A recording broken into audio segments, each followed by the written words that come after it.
নমস্কার, আমাদের চ্যানেলের পক্ষ থেকে আপনাদের সবাইকে শুভ অক্ষয় তৃতীয়া। আজকে নিফটি অ্যানালিসিসের ভিডিওতে আমরা দেখতে পাবো নিফটি সম্ভবত কোথায় যেতে পারে, কি হতে পারে। আজকে তো একটি সারাদিনের মধ্যে প্রায় সাইডওয়েজ ছিল, লাস্টের দিকে একটুখানি আমরা ডাউন ট্রেন্ডের দিকে অল্প পরিমাণে দেখতে পাই। কালকে কি ডাউন ট্রেন্ড চলতে থাকবে বা আপনার যদি আপ ট্রেন্ডের দিকে ওঠার সম্ভাবনা আছে, সেটাই আজকে ভিডিওতে ডিসকাস করতে চলেছি। তাহলে আর সময় নষ্ট না করে চলুন শুরু করা যাক। স্ক্রিনে এই মুহূর্তে আপনাদের সামনে আছে নিফটির 5 মিনিটের চার্ট। 5 মিনিটের চার্ট হিসাবে আমরা দেখতে পাচ্ছি নিফটি আজকে সকালে কাছাকাছি 24,246-এ খুলেছিল। সেখানের মধ্যে একটি জিগজ্যাগ প্যাটার্নে সাইডওয়েজ চলতে থাকে। যদি আমরা আরেকটুখানি ক্লিয়ারলি দেখি, দেখুন এটা কিন্তু একটি সিমেট্রিক্যাল কন্ট্রাক্টিং ট্রায়াঙ্গেল হিসাবে আজকের চার্টটা আপনাদের সামনে উপনীত হয়েছে। এই দেখুন, এইটা একটি ট্রায়াঙ্গেল, সিমেট্রিক্যাল কন্ট্রাক্টিভ ট্রায়াঙ্গেল। মার্কেট কিন্তু এইভাবে জিগজ্যাগ প্যাটার্নে চলছিল। তারপরে যখন এই সাইডটা ব্রেক করে কিছুটা উপরের দিকে যায়, তারপরে সবার শেষের দিকে কিন্তু কিছুটা সেল অফ আসে। ঠিক আছে, ব্যাপারটা আপনাদের সামনে বোঝা গেল। এবারে এই যে জায়গাটা আপনাদের কাছে আছে, তো এইটা কতটা পরিমাণে এফেক্টিভ হতে পারে সেই বিষয়ে আজকের ভিডিওতে আমরা আলোচনা করতে চলেছি। আমি একদিনের ক্যান্ডেল হিসাবে আপনাদেরকে দেখাচ্ছি। তো এই আছে আপনাদের সামনে নিফটির 1 ডে চার্ট। আমি বলেছিলাম যে এই জায়গাটাতে কিন্তু নিফটি একটি রেজিস্ট্যান্স ফেস করেছে এই মুহূর্তে, যেটা আপনার আছে 24,250। কেননা এর আগে এই সেম রেজিস্ট্যান্স এইখানেও ফেস করেছিল যখন নিফটি একটি ডাউন ট্রেন্ডের ফেজে ছিল। এই জায়গাটা ব্রেক করতে কিছুদিন টাইম লাগবে। তো এখানে নিফটি এতটা থেকে যেহেতু উঠে এসছে, এখানে কিছুটা পরিমাণে টাইম স্পেন্ড করছে, সাইডওয়েজ যাচ্ছে, তো কিছুটা পরিমাণে ডাউন ট্রেন্ডও আসতে পারে। কতটা আসতে পারে সেটা হচ্ছে এই জায়গাটা অবধি, যেটা আপনার আছে 23,600 টু 23,700 কাছাকাছি।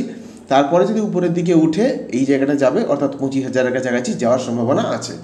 এই মুহূর্তে নিফটি এই জায়গাটাতে কিছুদিন সাইডওয়েজ থাকতে পারে। আমি আরও ক্লিয়ারলি যদি বলে দেই, তাহলে একটুখানি আপনাদেরকে দেখিয়ে দিচ্ছি যে কতটা পরিমাণে বা কোথায় যেতে পারে।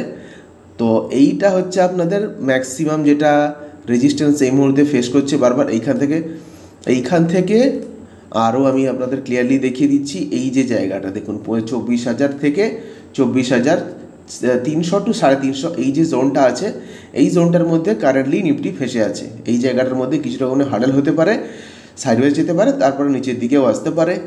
ট্রেডিংয়ের জন্য কী অপরচুনিটি আছে সেটা একটুখানি আমি আপনাদেরকে দেখিয়ে দিচ্ছি নেক্সট দিনে। তো 5 মিনিটের ক্যান্ডেল হিসাবে আমি আবার দেখছি। এই মুহূর্তে নিফটি আছে, এই মুহূর্তে যেটা পড়েছে 24,250-এর কাছাকাছি। তো এই মুহূর্তে যে সাপোর্টটা আছে সেটা হচ্ছে আপনার এইখানে, এই যে জায়গাটা দেখুন। আমি আপনাদেরকে আবার ট্রেন্ড লাইনটা করে দেখিয়ে দিচ্ছি। এই যে জায়গাটার কাছাকাছি কিন্তু মার্কেট আগের দিন কিছুটা পরিমাণে এই জায়গাটার কাছাকাছি, যেটা আপনার আছে 24,144, আমি কাছাকাছি 100ই ধরলাম। তো 24,100-তে রাউন্ড ফিগার যদি ধরি, 24,100-তে কিন্তু কাছাকাছি একটি সাপোর্ট দেখতে পাচ্ছি। কেননা এই জায়গাটাতে দেখুন সাপোর্ট নিয়েছে, এইখানেও নিয়েছে, এইখানেও কাছাকাছি কিন্তু সাপোর্ট নিয়ে এই জায়গাটাতে ব্রেক করেছিল। তো এখানে অবধি একটি পড়ার সম্ভাবনা আছে। সেটা যদি ব্রেক করে তাহলে এই জায়গাটা আমি একটি ট্রেন্ড লাইন আপনাদের ড্র করে দেখিয়ে দিচ্ছি। এই জায়গাটা আছে আপনার 23,800, 23,900, 23,900ই আমি ধরবো। তো 23,900-র কাছাকাছি যেহেতু সাপোর্ট রেজিস্ট্যান্স একটা জোন হয়, তো এইখানটা অবধি আমি ধরবো, এইখান থেকে অবধি পড়ার সম্ভাবনা আছে। আর যদি উপরের দিকে উঠে তাহলেও কত দূর অবধি আসবে সেটা আমি আপনাদের বলে দিচ্ছি। যদি উপরের দিকে উঠে তাহলে এই যে ট্রেন্ড লাইনটি দেখতে পাচ্ছেন, যেটা আপনার এইখানে এই যে লাইনটি দেখুন, এই লাইনটি দেখতে পাচ্ছেন, এখানে 5 মিনিটের হিসাবেও দেখবো। এই লাইনটি যদি, এই যে লাইনটি আছে এখানে অবধি একটুখানি ওঠার সম্ভাবনা আছে, কিন্তু তার আগে অবশ্যই 24,400 টু 450, যেখানে আজকে রেজিস্ট্যান্স ফেস করেছে এই যে জায়গাটা 24,450, এখানে কিন্তু একটি ভালো রেজিস্ট্যান্স আছে। আর এই যে জায়গাটা, কেননা আজকে সারাদিন এইখানে কিন্তু লেগেছিল মার্কেটটা। তো এই যে জায়গাটা আছে, আমি আপনাদের একটু লাইন ড্র করে দেখিয়ে দিচ্ছি। এই যে জায়গাটা দেখুন, এটাকে এই যে 300-350 টু 400 যে জায়গাটা আছে, এখানে কিন্তু মার্কেট অনেকবার, আমি একটু জুম করে আপনাদেরকে দেখিয়ে দিচ্ছি, ব্যাপারটা বুঝতে সুবিধা হবে। এইখানে কিন্তু মার্কেট অনেকবারই রিট্রেসমেন্ট করেছে, তারপরে কিন্তু এখান থেকে ফল এসছে। তো এই জায়গাটাকে অতি অবশ্যই মার্ক করে রাখবেন। এই জায়গাটা যতক্ষণ ব্রেক হচ্ছে, যার মানে এখানে একটি ভালো রেজিস্ট্যান্স আছে, যেটাকে ব্রেক করে মার্কেট পরে হয়তো উপরের দিকে যেতে পারে।